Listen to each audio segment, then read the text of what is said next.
fantôme qui se cache derrière.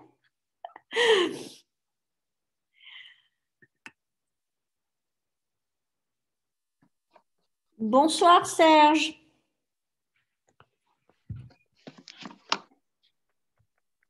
Bienvenue.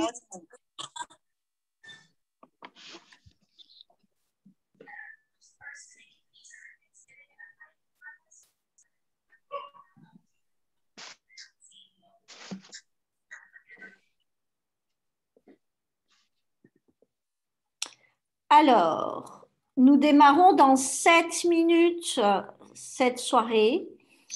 J'ouvrirai vos micros, bien entendu, et nous serons ensemble pour une conversation autour du bien-être, ce qui est un sujet très large, mais je désirais l'aborder de façon ciblée par rapport à vos préoccupations. Alors, pour ceux qui sont timides et qui s'appellent Galaxy Note 8, vous pouvez communiquer avec moi sur la base du chat. Cela vous permet d'être discret ou discrète et donc de pouvoir m'envoyer vos questions ou vos commentaires.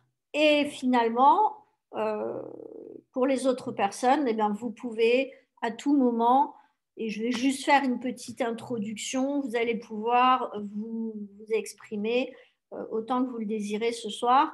Et le but, c'est d'entamer une conversation constructive. Alors, j'ai mis un fond derrière moi qui est mon appartement de Casablanca parce que je suis de nouveau, après un énième déménagement, je suis toujours dans un Airbnb qui est charmant, mais qui n'est pas mon lieu de vie et un mur blanc, pour moi, c'est pas possible. Donc, voilà. Bien entendu, on va essayer d'être le plus interactif possible ce soir. Hier, j'ai fait ma première conférence en Andalousie en espagnol avec des entrepreneurs et dorénavant, j'aurai donc ces deux fondamentaux toutes les semaines avec vous, tous les 15 jours avec les Ibériques. Et bien entendu, je serais ravie d'accueillir vos contacts sur la zone, puisqu'il y a énormément de personnes qui viennent des pays que je connais, la France, mais aussi le Maroc et aussi la Belgique.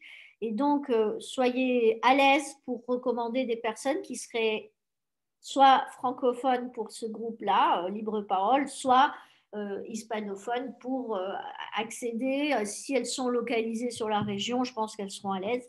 Donc voilà, je sais qu'on a tous des copains, des copines, des gens qui ont soit des bobos, soit des interrogations, soit qui vont très bien mais qui ne savent plus comment faire.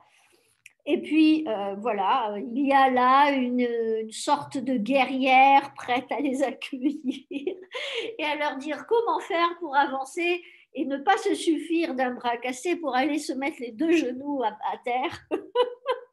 Ça, c'était il y a 3 jours, tout simplement parce que le processus subconscient nous propose des choses très intéressantes en termes de guidance. On est guidé par nos bobos et nos cadeaux. Alors, quand on le sait, bien entendu, on fait le meilleur possible avec ce qui nous arrive. Donc aujourd'hui, je regarde l'heure, encore 3 minutes, on va respecter les horaires. Je vais vous demander de ne pas être timide si vous pouvez. Maintenant, si la personne qui s'appelle Galaxy Note 8 veut bien me donner son prénom au moins, ce sera sympa. Si elle ne veut pas qu'on sache qu'elle a un prénom et que ce prénom se, se donne, il faut me le dire. Mais moi, c'est important pour moi que je sache qui est là dans un groupe privé et qu'on me dise oui, c'est un tel qui est là. Alors, si c'est l'ami d'un ami, vous me dites voilà, je suis envoyé par telle personne, vous n'hésitez pas. C'est juste que par respect pour l'organisateur du lieu, c'est bien qu'on sache. Et ça fait partie des règles de la maison, c'est que je sais qui assiste à mes conférences, étant donné qu'elles sont offertes, étant donné qu'elles sont libres et d'accès absolument ouvert. Voilà, c'est la seule condition. Donc j'attends le petit message gentiment. Et si vous ne voulez pas donner votre prénom ou votre nom, Ben, vous me dites, j'ai pas envie de donner mon prénom et vous donnez votre raison. Voilà, vous pouvez juste avoir une bonne raison. Et ce sera juste une façon de respecter le conférencier. Voilà, alors, il est 58, encore une minute. J'ai posé la question sur le groupe ce soir, est-ce que vous serez là, etc. Je le fais assez souvent, juste parce que je vous dis, honnêtement, je ne sais pas d'où je vais chercher mon énergie, je ne sais pas d'où elle vient, parce qu'avec tout ce que j'ai vécu aujourd'hui, il y aurait de quoi créer un petit manifeste et de rester dans cette richesse intérieure que je ressens grâce à mes entraînements, c'est quand même un cadeau. Et c'est vraiment donc superbe que j'ai pu prévoir ce thème ce soir parce que ça veut dire que je vais pouvoir être authentique, vraiment authentique. Alors, il est bientôt 19 heures. Je vais juste mettre un petit signe, comme toujours, en disant à tout le monde que je démarre la session.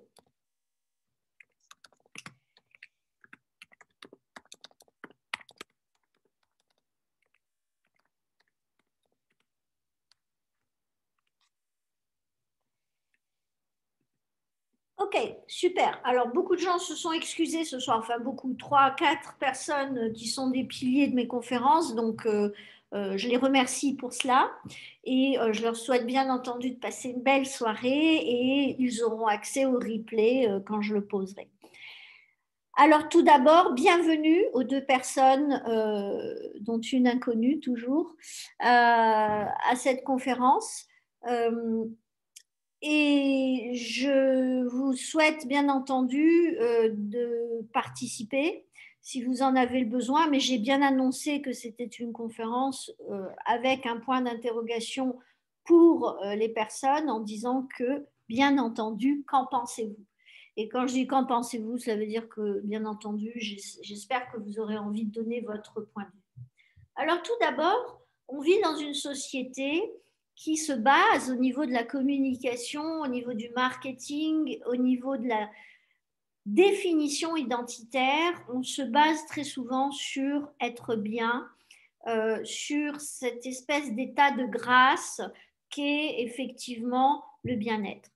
Et en réalité, les gens associent très souvent, et vous me direz si vous vous en êtes rendu compte, vous pouvez le faire par écrit, hein, vous n'êtes pas obligé automatiquement de parler, mais euh, qu'on a associé le bien-être à soit du résultat, soit de l'opulence, soit de la chance.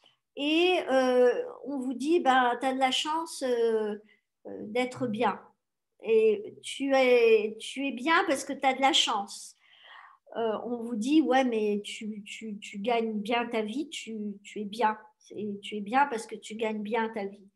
Euh, et puis finalement, on vous dit, ah, tu as gagné des nouveaux clients ou tu as un nouvel enfant ou tu as une nouvelle épouse, tu es bien. Euh, c'est intéressant parce que on nous a éduqués dans une relation au résultat qui est une dépendance et on a fait de nous en définitive des gens qui se réfèrent au résultat pour évaluer leur niveau de considération, d'estime et de valeur. Et forcément, si vous avez l'impression que votre résultat est une catastrophe, vous allez forcément avoir une relation à votre considération, vous allez considérer ce que vous avez créé et à cause de cela, l'effet sur vous va être de vous mésestimer. C'est-à-dire qu'à ce moment-là, votre résultat va devenir votre bourreau, en tout cas une autorité vis-à-vis de laquelle vous allez vous soumettre en considérant qu'il n'y a que cela dans votre vie qui vous définit. Votre job, l'argent que vous gagnez, la voiture que vous avez, la femme que vous avez, les enfants que vous avez, les œuvres d'art que vous avez, la chance que vous avez. Ah, bon, la chance, on ne va pas trop aller loin parce qu'en fait, votre chance, si vous n'êtes pas bien, vous ne risquez pas d'en avoir beaucoup. Et donc, c'est certainement pas à cause de la chance que vous allez être bien. C'est parce que vous êtes bien que vous allez avoir de la chance. Mais ça, c'est un autre sujet, mais on y viendra petit à petit. Ce qui est intéressant, c'est que cette culture du résultat crée une culture de la dépendance. Et comme notre corps fonctionne par addiction et dépendance, on est addict au mal-être, on est addict à la colère, on est addict à la soumission et l'enfermement. Vous allez me dire, oh, oh, oh, Brigitte, attends, moi, j'ai pas choisi d'être prisonnière avec ce mec-là, j'ai pas choisi d'être prisonnière de mon affaire, moi, j'ai pas désiré être prisonnière de cet immeuble, de cette ville ou de cette communauté de pensée ou culturelle ou artistique. Moi, j'ai pas demandé. C'est une garantie que je vous propose, c'est que si on regarde ensemble là où vous en êtes, c'est une garantie que c'est vous qui l'avez créé, que c'est personne d'autre, qu'il n'y a pas de bourreau et il n'y a pas de victime. Il y a juste des personnes qui réfutent leurs responsabilités et qui se trouvent en mode de création en se comparant aux autres ou en attendant d'être valorisés, en faisant ce que les autres attendent d'eux. Et cette absence de responsabilité, c'est quoi? De répondre à eux, d'être leur propre autorité, d'avoir un système de valeurs et de le respecter. Mes premières valeurs, c'est ma santé, mon job, mes finances et mes enfants. Pourquoi? Parce que si j'ai pas la pêche, je peux pas bosser, je peux pas gagner, je peux pas nourrir mes enfants, je peux pas leur donner le meilleur. Mais il y a des gens qui peuvent pas admettre ça. Parce que c'est laid, c'est malhonnête, c'est haram, c'est stupide, c'est malsain d'avoir l'argent en première valeur.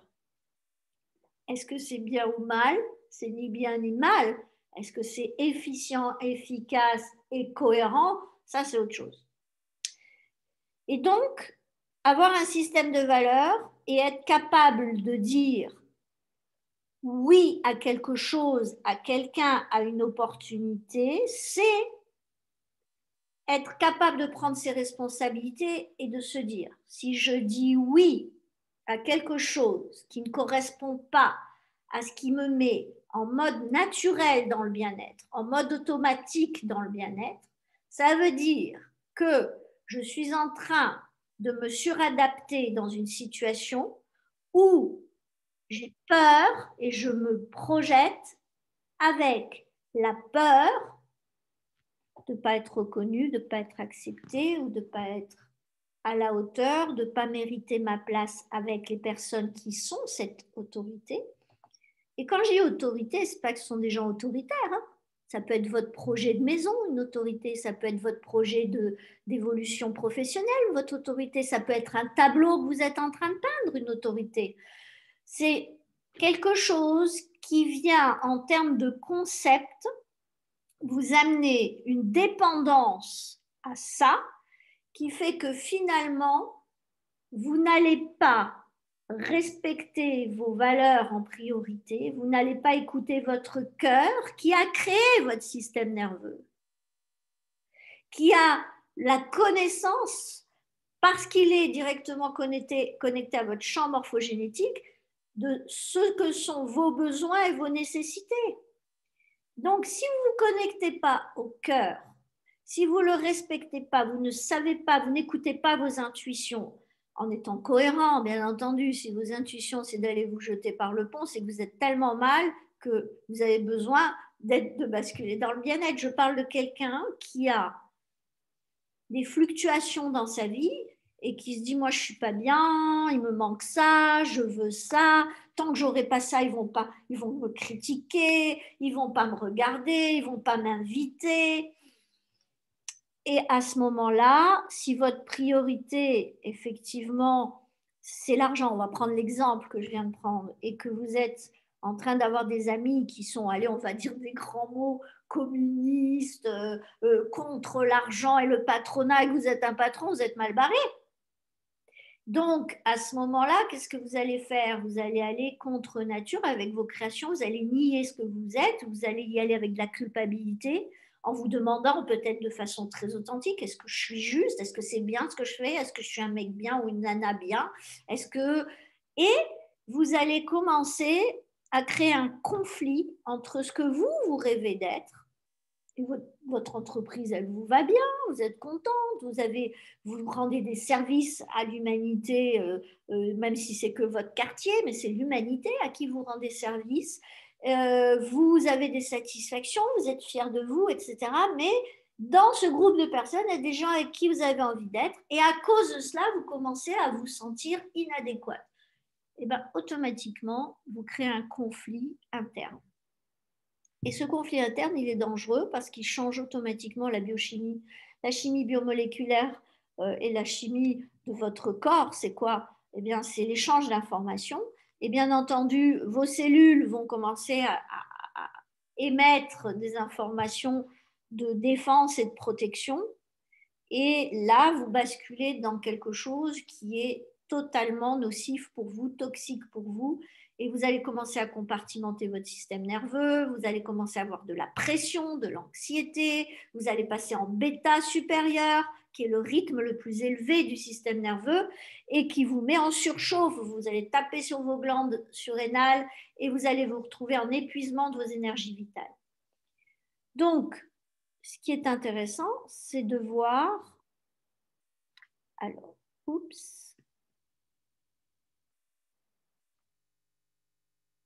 Ce qui est intéressant, c'est de voir que dans ce cheminement-là, eh bien, effectivement, nous vivons dans une société où il faut plaire à tout le monde. C'est absolument pas normal qu'on ne soit pas aimé, alors qu'en réalité, vous serez aimé et mal aimé. Vous serez admiré et critiqué. Vous serez mis en avant et mis en retrait dans l'ombre. Vous aurez les deux cas de figure. Et il y a des règles majeures, des lois métaphysiques majeures qu'il faut connaître et savoir qu'on n'échappe pas à ces lois. Rien ne se perd, rien ne se gagne, tout se transforme. Ça veut dire quoi? Ça veut dire que je vais prendre un exemple personnel et un exemple très puissant. En 2018, j'ai perdu mon papa. Et bien entendu que l'on ressent le vide. Et bien entendu que l'on ressent le manque. Bien entendu que l'on a envie de toucher son papa, on a envie de lui parler, on a envie de l'aimer, de lui donner et de recevoir encore et d'aller chercher le moindre petit signe de réception de sa part.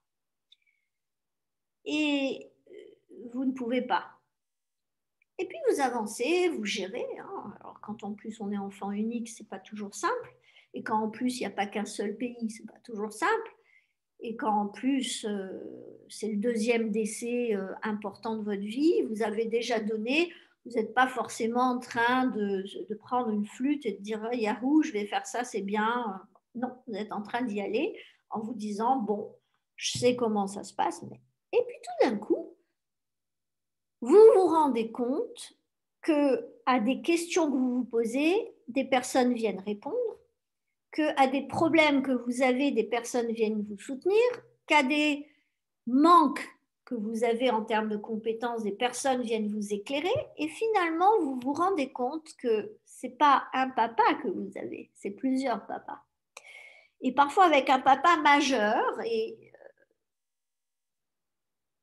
j'ai ici, en Andalousie, un monsieur que j'ai rencontré quelque temps avant le décès de mon père, mais que je connais depuis 30 ans, qui est en fait l'économiste et l'avocat de la famille.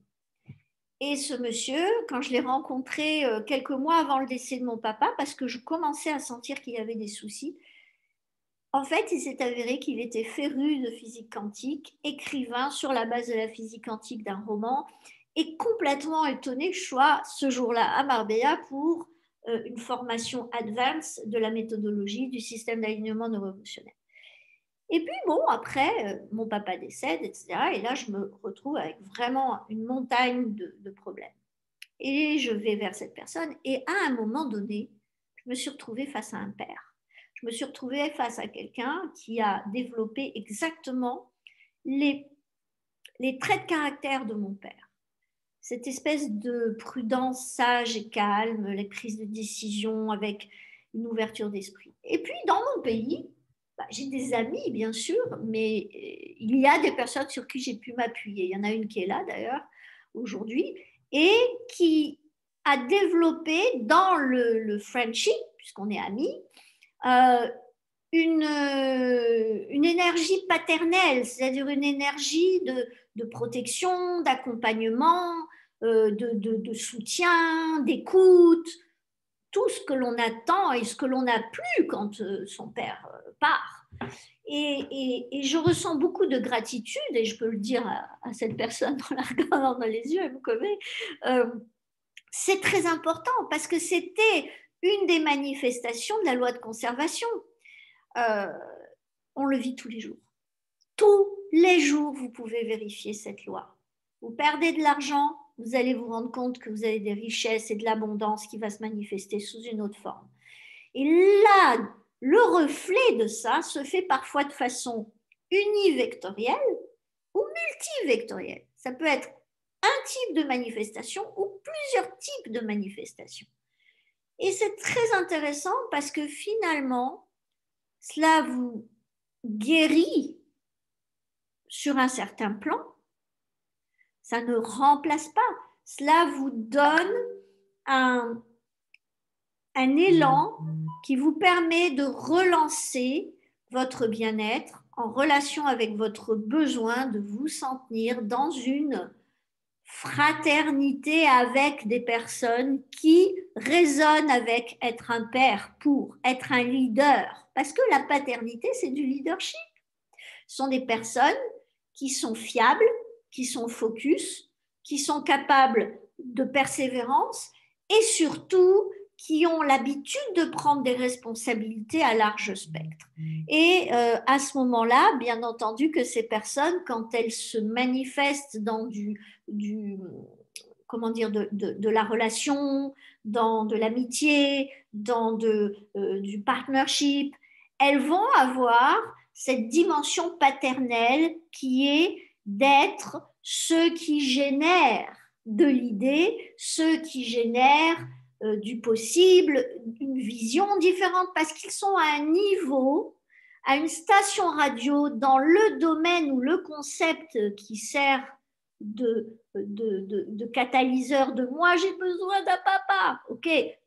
À ce moment-là, il y a ce leader, ce père, cet ami cet expert qui vient jouer ce rôle dans la particularité émotionnelle de l'amitié sincère et authentique.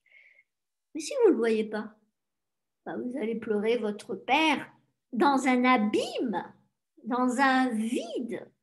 Mais si vous avez cette richesse humaine autour de vous, dans ce cas-là, vous vous sentez soutenu, accompagné et vous sentez la présence de votre père. Mais pas dans votre imaginaire. Vous sentez la présence de votre père de façon absolument concrète. Et forcément qu'à ce moment-là, cette connaissance de la loi métaphysique de conservation va vous permettre d'être source de bien-être parce qu'en définitive, au lieu de sentir de l'abandon, vous allez vous sentir chanceux et vous allez vous dire waouh, yahoo, je suis riche de ces relations, yahoo, j'ai de la chance d'avoir à un moment donné mérité de croiser ces personnes, yahoo, d'avoir la chance d'avoir des parents qui à ce moment-là eux-mêmes avaient un PEMA. Je suis désolée, j'ai oublié de couper mon téléphone.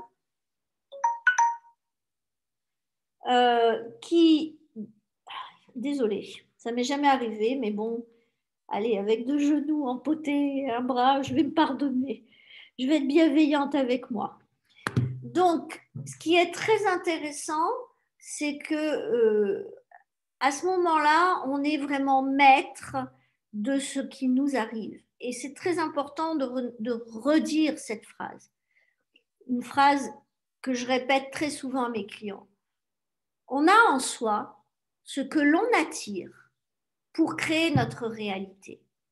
Et ce que l'on a en soi va se refléter dans notre externe pour venir créer avec nous notre réalité. Donc, Si vous avez une vision de la vie qui est faite de vide et de plein, et que vous considérez que vous avez ou l'un ou l'autre, automatiquement vous allez basculer dans le mal-être quand vous allez être dans l'un ou dans l'autre. Et que automatiquement, quand vous allez vous dire, OK, ah là, c'est un sacré problème que je vis. C'est quoi le sens de ce problème? C'est quoi le but pour moi en dépassant ça? C'est quoi que je dois transformer, que je dois dépasser ou que je dois transformer tout de suite pour ne pas répéter ce signe corporel qui fait qu'on me dit quelque chose. J'ai pris cet exemple parce que... Et finalement, à ce moment-là, automatiquement, vous vous dites à quoi ça peut me servir. Et dès que vous êtes dans le service, automatiquement, vous êtes déjà revenu au centre. C'est-à-dire que, au lieu de regarder de façon unilatérale votre bobo, vous êtes en train de vous dire pourquoi en quoi ça va servir mon projet là, celui que j'ai dans 6 mois ou celui que j'ai dans 3 ans? Pourquoi aujourd'hui m'arrive ça? Je regarde autour de moi et je me dis waouh, ah oui, je comprends pourquoi on me montre qu'en ce moment, et dans le cas d'un bras par exemple, avec le radius qui est l'os principal de l'avant-bras, je ne peux pas faire mon chemin, je ne peux pas me protéger et empêcher quelqu'un de venir me faire du mal, donc je suis dans l'insécurité. Et je ne peux pas, à cause de cette fracture, dire non, stop, ou oui, viens. En relation au côté gauche, donc mes créations, donc je ne peux pas dire stop, non, c'est pas pour moi, ou oui, je veux ça. Je ne peux pas engager ma responsabilité, je ne peux pas me protéger. Donc, où est la source? Et quand vous la trouvez, qu'est-ce que vous faites?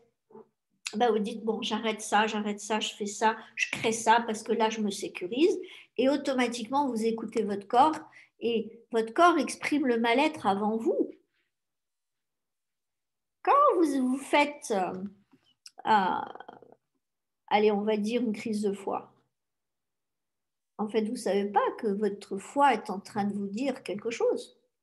Il vous dit arrête de garder le contrôle, de vouloir garder le contrôle, arrête de résister aux choses, de te mettre en colère, arrête d'être tout le temps frustré et de te sentir insatisfait.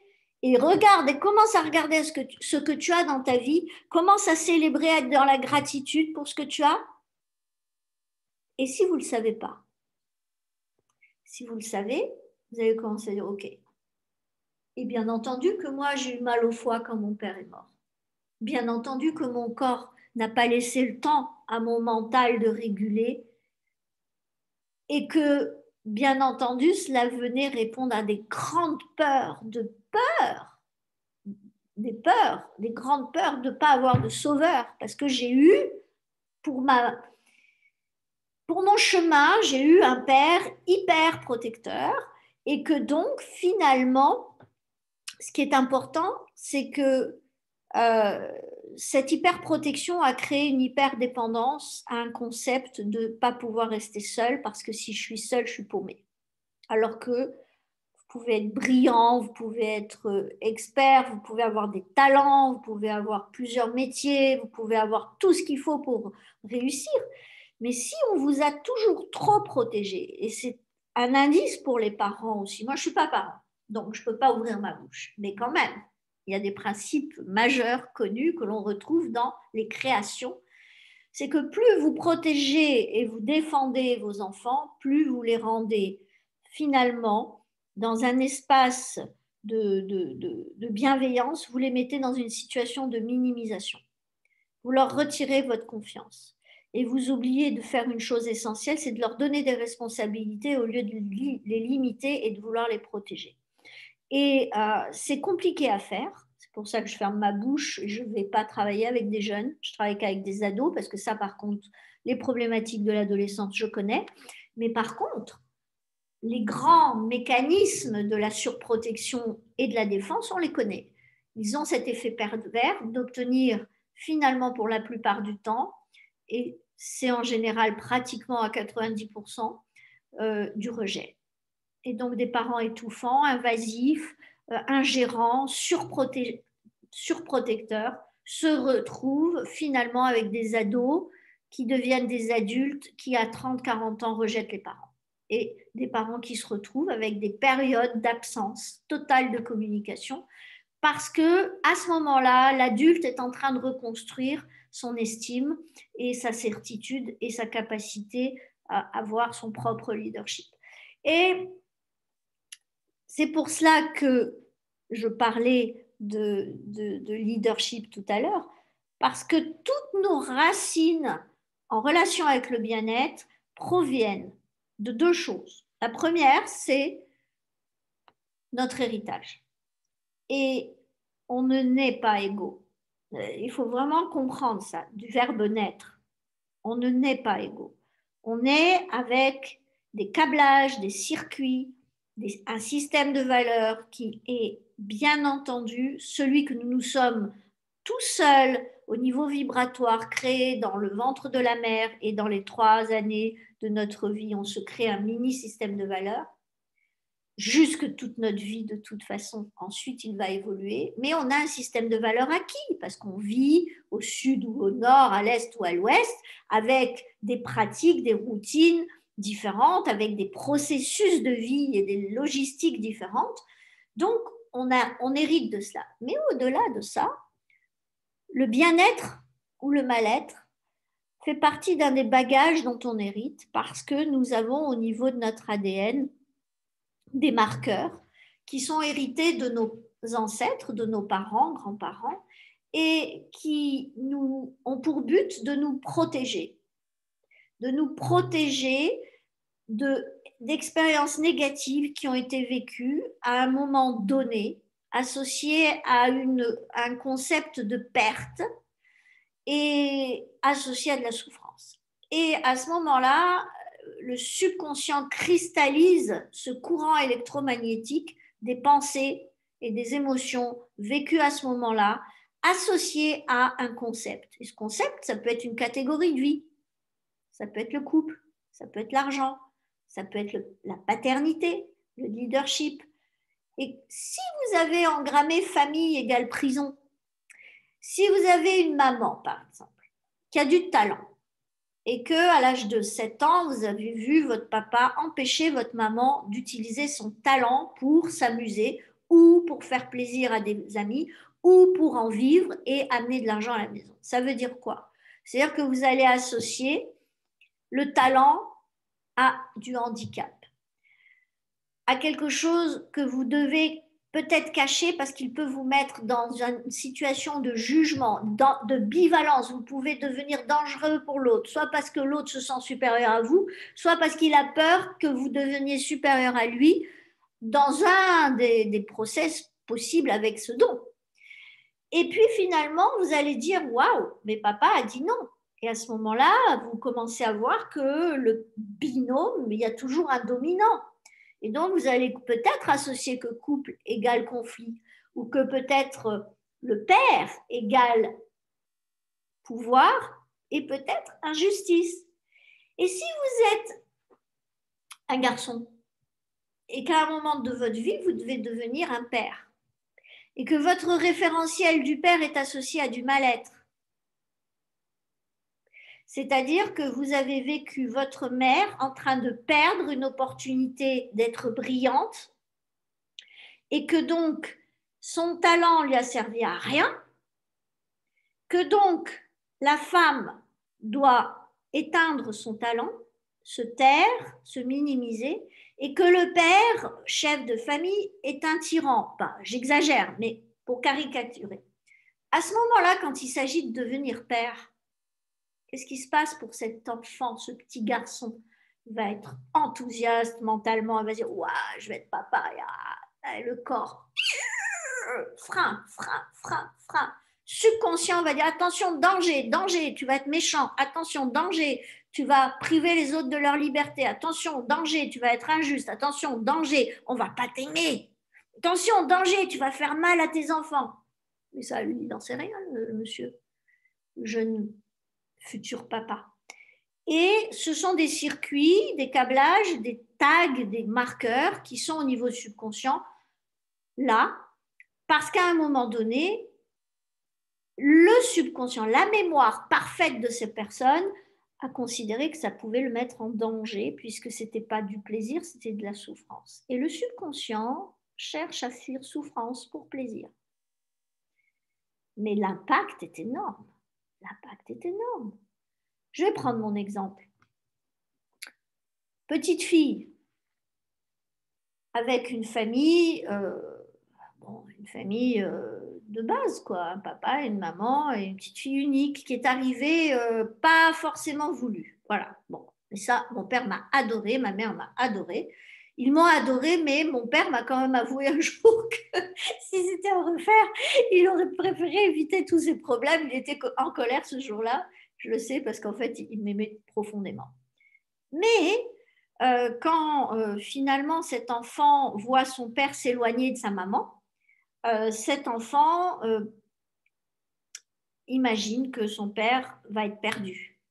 Et à ce moment-là, qu'est-ce qu'elle fait? Elle observe pourquoi le père s'éloigne. Et elle voit qu'il va vers une personne faible et malade. Et que fait le corps? Le corps automatiquement se dit, waouh, si je suis faible et malade, donc santé, force, puissance égale abandon. Parce que moi, je me suis dit, il va croire que je peux vivre sans elle, sans lui, pardon. Et que malade égale amour. Qu'est-ce que j'ai fait? J'ai pris la maladie de cette personne, je l'ai intégrée, je suis tombée malade et pendant 7 ans, j'étais dans un lit avec mon père qui toute la nuit me faisait de l'air, m'achetait des déshumidificateurs, me faisait faire des sessions d'acupuncture par des Chinois à Settat, qui était une ville à 2-3 heures de Casablanca, et qui me faisait faire des cures et qui n'est pas parti. C'est intéressant parce que aujourd'hui, je suis en train de démolir la maison de mon père. Et le corps me dit en ce moment, Nathan, on est là pour les vacances. C'est un lieu de vacances, c'est pas un lieu de travail. Elle va pas me faire travailler ici, il faut que je l'arrête. C'est la maison du bonheur. C'est pas un lieu où il faut commencer à refaire ce qu'on a fait à Barcelone, ce qu'on a fait en Provence. Oh, chica, c'est les tchic, tchic, tchic, tchic. Et il y a à ce moment-là le corps qui dit non. Il y a un paradoxe entre ce lieu et ce que tu veux faire. Stop, arrête-toi, mets-toi en contemplation et reviens dans ce passé tellement confortable, émotionnellement, je veux dire. Et donc, le subconscient nous ment. Il est parfaitement juste, mais il a un défaut terrible, c'est qu'il ne fait pas la différence entre le passé et le présent. Et c'est une force pour nous. Pourquoi je dis que c'est une force? Parce que le subconscient, si vous vous mettez à considérer ce que vous désirez et si vous vous mettez à ressentir du plaisir pour ce que vous désirez, il ne fera pas la différence entre ce que vous avez vraiment et ce que vous désirez et que vous savez programmer au niveau mental et corporel avec le cœur, le vortex du cœur qui s'ouvre et de ressentir le vous du futur ici et maintenant. Il ne sait pas faire la différence. Alors c'est intéressant parce que ça veut dire que vous pouvez dire au subconscient ce que vous voulez et de lui montrer pourquoi c'est bien pour vous. Et que si dans le passé vous avez eu une expérience ou vivre une expérience similaire ou en tout cas un concept similaire dans une catégorie de vie par exemple ou un sujet très spécifique qui s'est mal passé, vous pouvez déprogrammer cette croyance.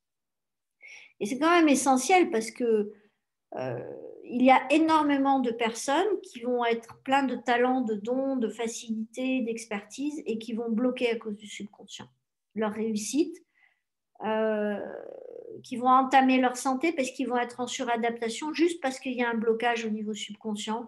Je ne mérite pas de gagner de l'argent. Je ne peux pas vendre. Je ne peux pas mettre ce prix-là. C'est pas bien de payer, de faire payer, même si tu le vaux au-delà de ce prix, parce que la personne, elle est tunée à une norme qui est bien pour une communauté donnée une famille donnée, à une époque donnée, et qu'au-dessus de là, je suis hors de la norme, hors de ce qui est acceptable. Automatiquement, je suis dans le mal-être. Automatiquement, je suis dans le mal-être. Et à partir de ce moment-là, si je bascule dans le mal-être, forcément, tout ce que je vais vivre dans ma vie va être impacté par ce désalignement entre mon mental et mon corps. Mon mental désire quelque chose, mon corps ressent euh, que c'est chouette, mais en réalité, le corps subconscient, c'est-à-dire l'expérience engrammée au niveau subconscient, va éradiquer le bien fondé de tout cela et va bloquer, verrouiller l'engagement du corps. Et qu'est-ce que va faire le corps? Il va avoir pour obsession de chercher dans l'environnement ce qui est dangereux pour vous. C'est-à-dire que gagner de l'argent égale danger. Donc, si vous allez avoir une opportunité de gagner de l'argent, il va tout faire pour saboter ça. Soit via votre mindset, soit parce que vous allez commencer à vous attirer des emmerdeurs, des malhonnêtes, des gens qui vont vous pourrir la vie et finalement vous allez être en rejet, en suradaptation et vous allez aller au crash, vous allez aller au failure et vous allez finalement vous retrouver en situation de souffrance effectivement à cause de l'argent. Et c'est intéressant parce que, comme je le disais au début de la conférence, cette société qui nous pousse à être des winners, qui nous pousse à être des gens dans l'opulence et le bien-être, être beau, bien et riche. L'humain a besoin de certaines choses pour vivre. Il a besoin d'un habitat, de se protéger, de se nourrir et de se reproduire. Voilà les trois choses dont il a besoin. Et finalement, aujourd'hui, on vit dans une société où on nous demande alors bien sûr, avec le Covid, des codes ont changé et on crée encore un plus grand paradoxe, c'est que pendant des années, on nous a demandé de produire et de consommer et d'être donc riche et heureux et de grossir.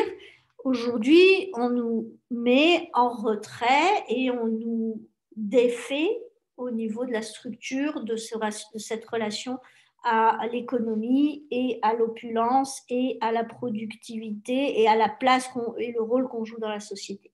Donc on vit une période très instable aujourd'hui. C'est pour ça que des gens qui ont des niveaux de conscience élevés, c'est pas du tout un truc ostentatoire, hein, ils se sentent au niveau vibratoire, on est très challengé. On est très challengé parce qu'on vit dans un champ électromagnétique de gens qui doutent, qui oscillent, qui sont dans la procrastination, qui se sentent mal, qui ne se sentent pas stables. Et c'est très compliqué quand on n'a pas anticipé auparavant d'avoir la possibilité de vivre des gros, gros bouleversements. Et personne n'a été avisé de cela, mais culturellement, on nous empêche de le faire. Alors, on nous donne, on a le culte de la sécurité, assurance, etc. Mais on ne nous apprend pas à anticiper sans être dépendant d'un État, donc d'une autorité, qui nous dit comment faire pour être en sécurité. Et forcément, quand l'autorité est instable, eh ben, on se sent plus du tout sécure, ni par une pension, ni par une assurance, ni par rien du tout, parce que en nous, on n'a pas développé l'optimisme de pouvoir renaître dans quelque situation que ce soit. Et je ne sais pas si vous avez envie, puisque ce soir, alors il y a quelqu'un qui vient d'arriver. Alors, on est à la fin de la conférence, mais c'est pas grave. C'est que je sais que cette personne sait de quoi on parle et connaît le sujet. C'est important si vous avez envie d'intervenir là-dessus, parce que pour vous, le bien-être, c'est quoi? C'est une garantie pour être heureux? Ou est-ce que c'est une responsabilité qui vous touche tous les jours et qui vous permet d'être sûr que votre futur sera plus qualitatif? C'est important de vous demander cette question, de vous poser cette question.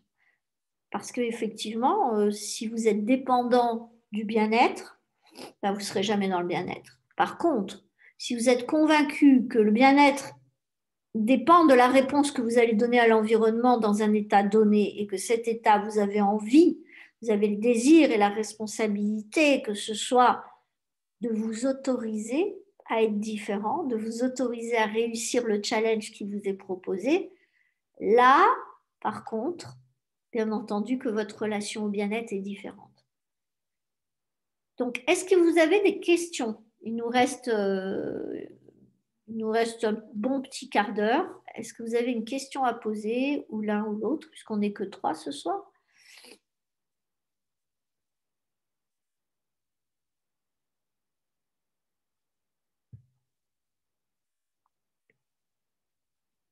Vous pouvez le faire par écrit si vous ne voulez pas prendre la parole.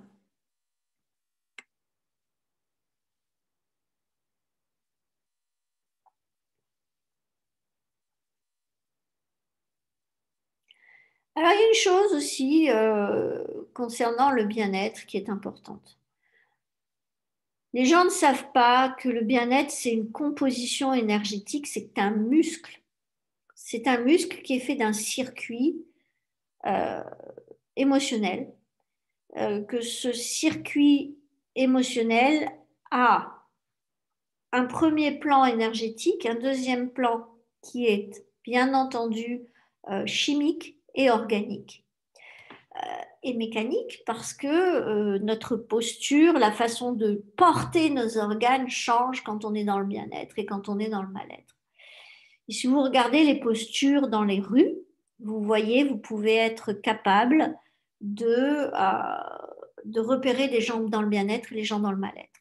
Au-delà de leur façon de marcher, leur façon de se tenir, au-delà de leur façon de se tenir, leur façon de marcher dans leur rectitude, c'est-à-dire dans leur verticalité. Observez les personnes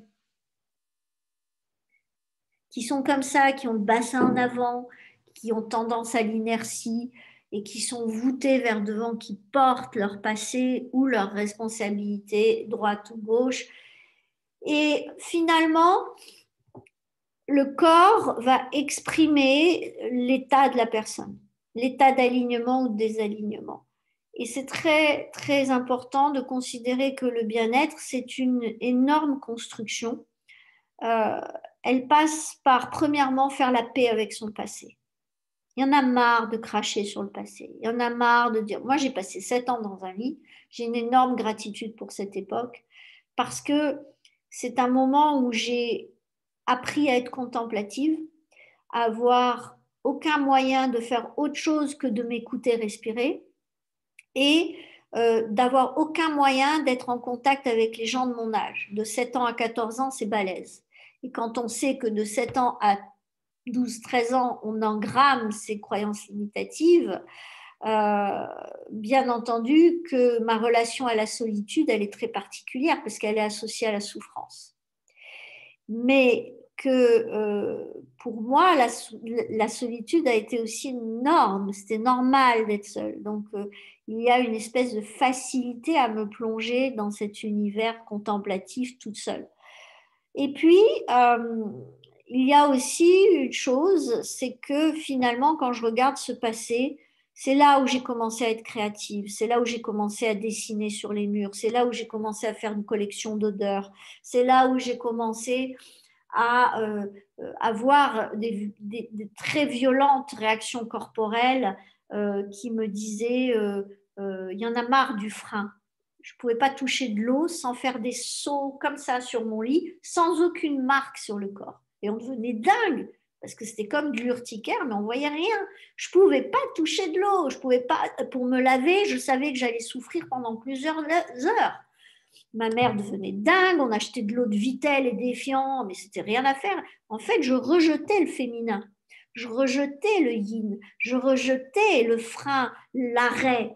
Et j'avais envie d'exploser d'énergie avec mes âges successifs, 8, 9, 10, 11, 12. Et quand j'allais vers l'extérieur, euh, bien entendu que je n'obtenais pas ce que je voulais, puisqu'il y avait énormément de frustration à ne pas pouvoir courir, j'avais pas le droit de rire, j'avais pas le droit de manger solide. Vous imaginez, pour un gamin de 7 à 14 ans, c'est horrible. Et finalement, ce passé Je l'ai détesté pendant cette période parce que forcément, à 16, 17 ans, 18 ans, je me suis sentie dans l'injustice. Et dès que j'ai commencé à travailler mon niveau de conscience, des années plus tard, entre-temps, j'ai eu l'art qui m'a permis de me libérer, de télécharger des messages et de me sentir brillante, serviable, avec du don, aimable. Je criais, je hurlais avec les couleurs, aimez-moi, aimez-moi, par 7 ans de doute, d'amour du Père. Et, ouais, bah, le corps exprime ce que vous réprimez. Et comme, bien entendu, en tant qu'enfant, vous ne voyez pas un enfant de 7 ans dire à son père, papa, je t'aime, il ne faut pas que tu t'en ailles. C'est rarissime. Et donc, et si ça se dit, c'est un privilège, parce que ça veut dire que ça donne l'opportunité au père de se rendre compte. Moi, mes parents, ils n'ont rien vu. On ne les a pas éduqués pour ça.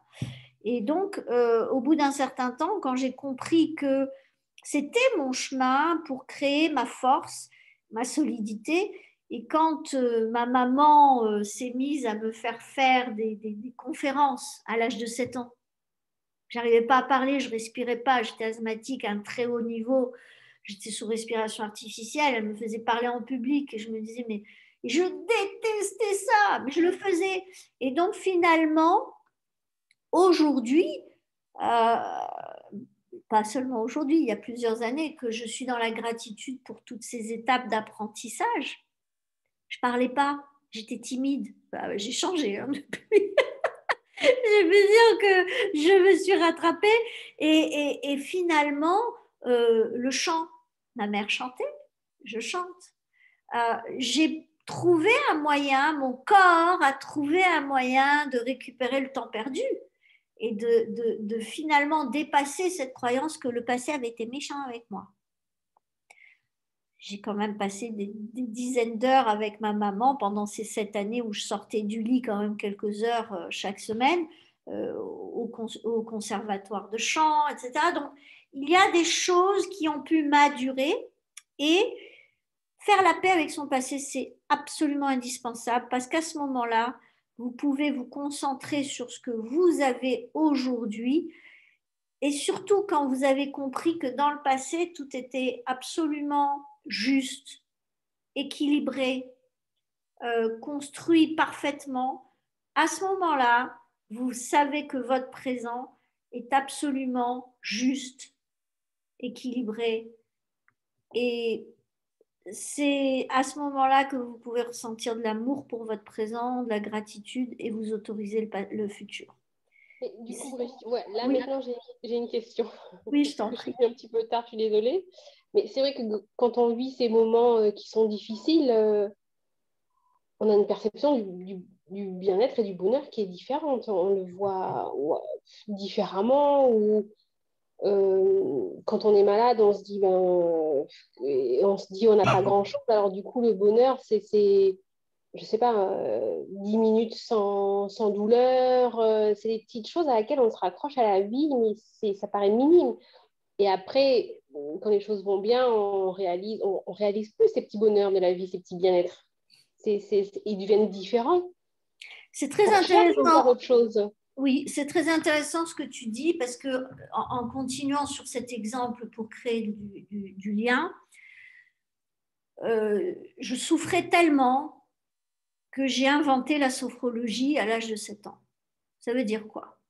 Je ne savais pas, moi, tout ça. J'étais au Maroc, à Casablanca, c'était les années 70. Enfin, je veux dire, j'étais à 100 lieues d'imaginer que tout ça existait. Ce n'était pas de mon âge. Donc, dans ce que tu dis, ce qui est très intéressant, c'est que effectivement, à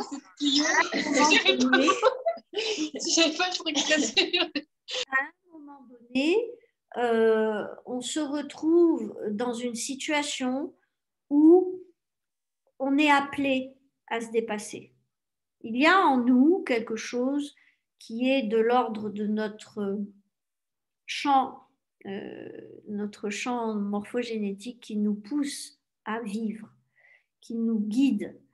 Et bien entendu que si on est en grande douleur physique depuis longtemps, on a notre potentiel électromagnétique d'attraction qui est complètement annulé. Et on est surtout dans la frustration et la colère. Et que si on n'a pas su dépasser ça, on est allé même jusque dans l'impuissance. Et je pense que c'est à ça que tu veux te référer. Cette sensation d'impuissance, il y a dans ce vide du mental, quand on arrête de réfléchir, il y a une ressource qui nous permet d'aller trouver cet élan optimiste, d'aller voir ce qui se passe là où ça fait pas mal. Et une des clés d'ailleurs que plusieurs mentors soulignent, c'est que la première chose, c'est la défocalisation. Donc, quand on veut accéder au bien-être en étant dans une période de challenge, on défocalise. Et comment défocaliser? Il faut avoir des séquences neuro-émotionnelles. La base de la base, c'est pas le télos, l'objectif, le projet. La base de la base, c'est dans quel état je suis pour aller m'autoriser de façon optimiste à changer de recette, changer de lieu, changer de job, de perdre du poids, faire de l'argent en servant les autres et en contribuant, ou avoir du leadership pour créer une communauté. C'est la même chose. Si je n'ai pas une vision optimiste de moi en train de vivre ça, en train de valider que c'est bon, c'est intéressant intellectuellement, c'est bon physiquement, au niveau du cœur, c'est exactement ce dont j'ai besoin et Yahoo, c'est bien pour toi au niveau du subconscient et à ce moment-là, le subconscient ouvre les vannes du corps. Les vannes, c'est quoi? L'énergie vitale et les vannes au niveau du subconscient, c'est aussi le champ électromagnétique avec son potentiel d'attraction qui fait que tu vas être soutenu, tu vas rentrer avec de plus en plus d'événements, de circonstances et de personnes qui vont venir interagir avec toi par coup de pied aux fesses et par cadeau, par soutien, pour te faire grandir, mais sans effort. Tu n'es pas en train de te suradapter, tu es en train de vivre quelque chose où tu es invité dans une espèce de flux d'événements, de potentiel, et le corps va être soutenu parce que ça te correspond et que tu es aligné au niveau de ce que tu désires dans le futur. Parce que si tu le fais avec la peur de ce que des médecins t'ont dit, etc., je n'ai pas dit que les médecins disent des choses qui ne sont pas bien, non, je dis simplement que si on décide de s'appuyer uniquement sur cela, c'est très difficile d'être optimiste tant qu'on n'a pas vécu une guérison. On est d'accord ou pas? Donc, je vais prendre un autre exemple, le sucre. Tout le monde sait que le sucre a 74 contre-indications, sucre raffiné, d'accord? Sucre ajouté. 74%, 74 contre-indications et effets secondaires qui vont jusqu'à des détériorations du système nerveux. On le sait. Pourquoi les gens n'arrêtent pas de bouffer du sucre? Eh bien parce que très peu de personnes sont capables d'entrer dans la responsabilité par rapport à leur vision de maigrir, par rapport à leur vision d'être sain, par rapport à leur vision d'avoir une conscience de ce qu'ils sont et donc de prendre soin de leur système nerveux, de leur système digestif, de leurs os, etc., au travers de j'arrête le sucre et d'être optimiste en eux, ayant la capacité de tenir ça et d'y arriver. Parce que derrière, il y a la croyance que moi, je ne vais jamais jusqu'au bout et que donc, en fait, j'ai peur de ne pas être à la hauteur, de ne pas parvenir. Et puis finalement, après, il y a d'autres schémas en dessous. Et je vais vous donner un exemple pour que vous compreniez les schémas comme ça peut être multicouche. Mais la base de la base, c'est que je m'aligne et je me vois, moi, d'ici court terme, 6 mois, 1 an, arrêter le sucre ajouté, d'accord? Et de me voir récupérer mon sommeil, mon énergie vitale, de upgrader ça et d'avoir moins de problèmes de douleurs articulaires, d'avoir un système nerveux qui est plein potentiel, un mental vachement plus éveillé, etc. Une fixation du calcium qui est rehaussée, blablabla. Et je me vois avec ça et je vois les bénéfices, bénéfices, bénéfices dans mon couple, dans ma famille, dans mon business, pour mon argent, dans ma spiritualité, dans ma capacité à dire oui, non. Parce que dès que j'ai la pêche, je peux dire non parce que j'ai confiance, je sais que je vais me démerder autrement. OK?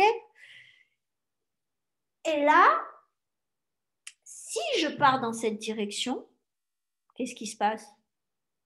Pour moi, ça devient normal parce que j'ai créé les circuits et les connexions synaptiques de la personne qui est cette personne-là.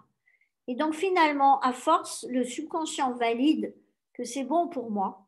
Et à un moment donné, ça devient vraiment une performance sans effort, ça se manifeste, c'est-à-dire que j'engage, je suis cette personne, je l'incarne.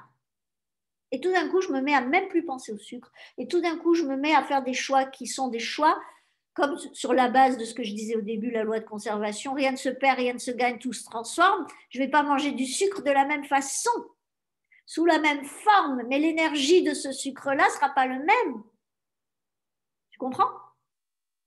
Donc, c'est hyper important de savoir que le mal-être, ce n'est pas une fatalité, c'est notre responsabilité.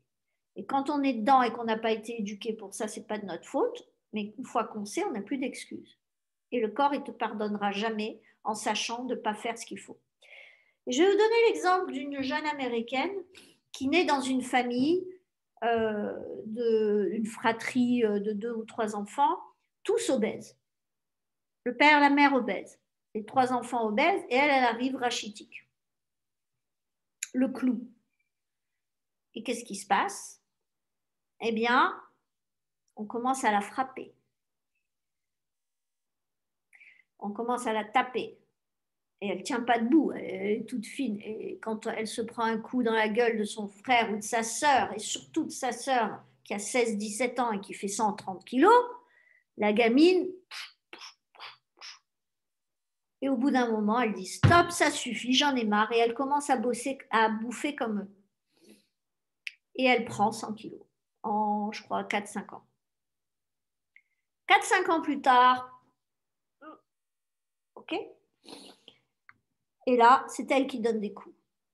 Et à un moment, elle va voir un médecin et elle dit, écoutez, moi, je peux plus, je suis horrible, j'ai 20 ans, j'ai envie de vivre, c'est pas moi, ça, blablabla. Et elle perd du poids. Je fais court, hein. Elle perd du poids, elle devient super belle, sexy, bien roulée en plus. Donc, et puis elle rencontre quelqu'un, et puis elle tombe enceinte. Et puis au moment de l'annoncer à la personne se retourne et s'en va. Et elle est abandonnée. Qu'est-ce qui se passe à ce moment-là? Le lendemain, elle a commencé à grossir. Et grossir pas parce qu'elle était enceinte. Il y a tout qui a lâché. Il y a une croyance qui s'est mise en place. Être maigre égale abandon. Parce que ce que je n'ai pas dit, c'est qu'en fait, elle a rencontré un mec, mais ce mec, il l'a violée, elle est tombée enceinte. Une fois qu'elle était enceinte, il a abandonné. OK? Donc, être belle égale danger, être grosse égale sécurité. Et quand le mentor qui a interrogé cette femme l'a fait collapser, elle est tombée en larmes de gratitude en se disant waouh, merci pour moi, merci à mon corps, merci à moi d'avoir su créer ces stratégies. J'ai tout fait pour être aimée, j'ai tout essayé pour être aimée. Et finalement, c'est à moi de décider aujourd'hui. Et le docteur lui a dit ok, qu'est-ce que vous décidez? Et elle a dit écoutez, en définitive, j'ai plus d'ambition au niveau de ma propre satisfaction personnelle par rapport au corporel, au sexuel, etc. Donc, je ne pense pas que je vais maigrir. Je vais rester comme ça. Mais par contre, je vais changer mon comportement épigénétique. Je ne vais pas me laisser absorber par mon épigénétique. Je vais décider avec qui je veux vivre. 6 mois plus tard, elle avait perdu je ne sais pas combien de kilos. Et 2 années plus tard, elle avait repris son poids normal. Alors qu'elle avait dit, je ne veux pas faire de régime. Ça y est, j'accepte, c'est pas grave. Voilà. Pourquoi? Parce qu'en fait, en dessous de ça, il y avait c'est pas à ta place. Je suis pas à ma place. J'ai rien à foutre avec eux. Je suis dans ma famille, mais je n'ai rien à voir avec eux. Je vous aime, mais ciao. Et elle n'avait pas pu faire ça pendant son adolescence, et tant mieux pour elle, parce qu'une adolescente qui fugue, c'est une horreur, et plus tard. Et donc, tout cela l'avait amenée à faire des rencontres dans un champ électromagnétique qui n'était pas du tout alignée par rapport à la mission qu'elle avait. Et puis après, je ne me souviens plus de ce qu'elle était devenue, mais elle avait trouvé une voie professionnelle, etc. Elle a élevé son enfant. Mais pour vous dire que des croyances, c'était quoi la première croyance? Il faut que je mange, sinon on me rejette. Je ne suis pas suffisante avec ce corps pour qu'on m'accepte. C'est dingue, hein? Donc il faut que je fasse tout ce qu'il faut pour être acceptée. Et finalement, le corps a validé à un moment donné que être grosse, c'est bien, être maigre, c'est mal. Mais quand elle a compris que être passée de grosse à maigre, c'était bien intéressant pour elle parce que ça avait du sens et que elle n'était pas faite pour être grosse, sa nature c'était être maigre, mais qu'il fallait qu'elle ait le courage de choisir avec qui elle voulait vivre. À ce moment-là, le corps a lâché parce qu'elle avait trouvé ce qui avait nourri cette croyance. Je ne suis pas à ma place. Donc il faut que je fasse avec, je me suradapte, je vais faire en sorte de plaire pour qu'on me foute la paix et je réfute la responsabilité, moi, d'aller chercher ce qu'il me faut. Et c'est pour ça que je parlais tout à l'heure de paternité, c'est très important de toujours dire à un enfant, écoute, quoi qu'il arrive, je t'aime, euh, je suis là pour te donner un cadre, mais je suis fière de toi, quoi qu'il arrive. Parce que c'est quelque chose qui va permettre à l'enfant de s'autoriser, de parler au père ou à la mère, et de dire ce qu'il aime ou ce qu'il n'aime pas, alors que l'autorité va censurer son élan d'expression. Et je pense que le bien-être, c'est l'élan que l'on a tous à exprimer notre plein potentiel.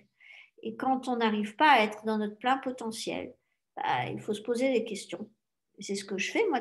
Tout ce que je vous dis, tout ce que j'enseigne, tout ce que je a été intégré plusieurs fois dans ma vie. C'est pour ça qu'en étant quelqu'un d'autre qui est en train de vivre ce que je suis en train de vivre pourrait être en déprime. Parce que j'ai fait le bras, mais entre-temps, je me suis fait les deux genoux. Bon, alors c'est sympa, mais au bout d'un moment, basta, non, c'est juste que ça a du sens, c'est clair et net. Donc, yahoo, merci mon corps. Mais après, en retour, je donne.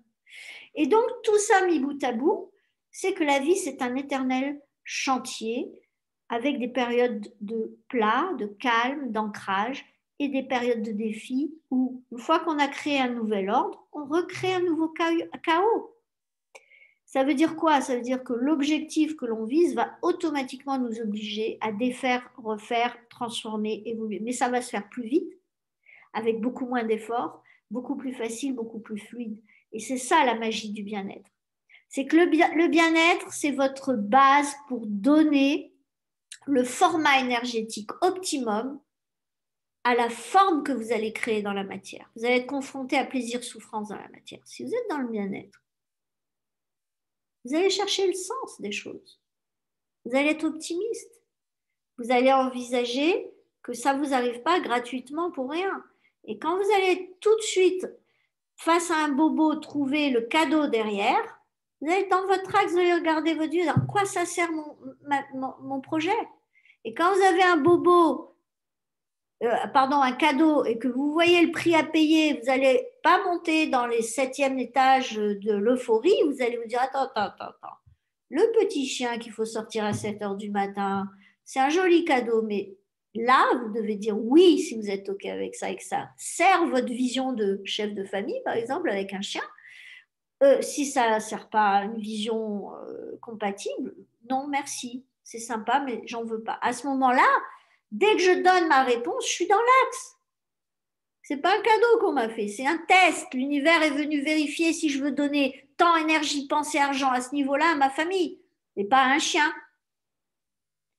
Si je dis oui, ça veut dire que je me pervertis, entre guillemets. C'est comme si je prends une équation et j'enlève un paramètre de l'équation. Ça veut dire que mon intention est beaucoup moins forte. Je dilue l'énergie de mon télos. Donc, pensez toujours à ça. Le bien-être, c'est un paramètre c'est une plateforme de lancement. qui va déterminer la qualité des formats que vous allez co-créer dans la vie avec la matière, avec les gens, avec le temps, avec l'énergie, c'est-à-dire les actions, le corps, et les pensées, la communication, parce que, et l'argent, bien entendu, qui est une énergie de transformation et de fertilisation, parce qu'à partir de ce moment-là, vous devenez architecte de votre vie. Vous avez les fondations. Le temps, après, on s'en fout, puisque vous kiffez chaque étape. Vous n'êtes pas pressé. Et comme disait Winston Churchill, ralentissez, chauffeur, on est pressé. Ah ouais, on kiffe. On a une grosse mission, on veut voir tout ce qui se passe, on veut comprendre, on veut apprécier. Voilà, là, oui. Donc, c'était important d'arriver à poser un regard un peu large, un peu plus, moins technique sur le bien-être, mais de dire aux gens, le bien-être, c'est pas pour vous vendre du bien-être, c'est pas pour enrichir un coach, c'est pour vous donner la base fondamentale pour que vous soyez optimum. Et qu'en plus, au lieu de vous laisser aspirer et balloter par les circonstances extérieures, que vous arriviez à revenir au centre en vous posant les questions les plus justes et les plus qualitatives par rapport à vous et votre futur. Et d'être capable de vous dire ce qui m'est arrivé, c'était parfait parce que si j'avais su ça, j'aurais compris que voilà, il y avait ça qui se jouait. Quand on regarde la vie au travers du filtre de ce que l'on comprend, une fois qu'on comprend comment marche l'évolution et quel rôle joue le bien-être là-dedans et à quel moment il se déclenche pas quand vous êtes aspiré par un emmerde ou un cadeau, c'est quand vous êtes au milieu, vous avez accepté le cadeau derrière le bobo et que vous avez accepté de dire oui ou non, prendre vos responsabilités au cadeau. C'est là où vous êtes en alpha, le rythme alpha du système nerveux. Vous êtes là en train de vous aimer, vous respecter, vous êtes authentique, vous prenez vos responsabilités, vous êtes un leader, vous êtes fiable, vous êtes focus et vous êtes optimiste. Et là, les gens, vous les rassurez, ils viennent vers vous. Et ça, c'est quelque chose qui est quand même vachement important à voir, parce qu'au-delà de la technique, ben, il y a le parachute global du bien-être. C'est pour ça qu'on insiste sur 75% d'interne dans les transformations. 25% le website, le langage, la langue, la traduction, le ceci, le cela. Le reste, c'est essentiellement dans quel état vous abordez votre vie, comment vous vous positionnez, comment vous jouez avec ça, les gens, les choses, le temps et tout ce que vous créez. Voilà pour ce soir, j'ai un petit peu débordé comme d'hab, mais je vous remercie de votre présence et de votre attention. Merci Serge, merci Céline, merci à la personne Samsung 8, je sais plus, qui était là tout à l'heure. En tout cas, merci à vous. Merci à toi aussi. Merci, c'est gentil Serge. Et merci Céline. Salut Casa, salut Barcelone. Je vous souhaite une belle fin de soirée et à très bientôt pour la prochaine édition qui sera costaud. À très vite. Bisous. Bye bye. Bye. Au revoir.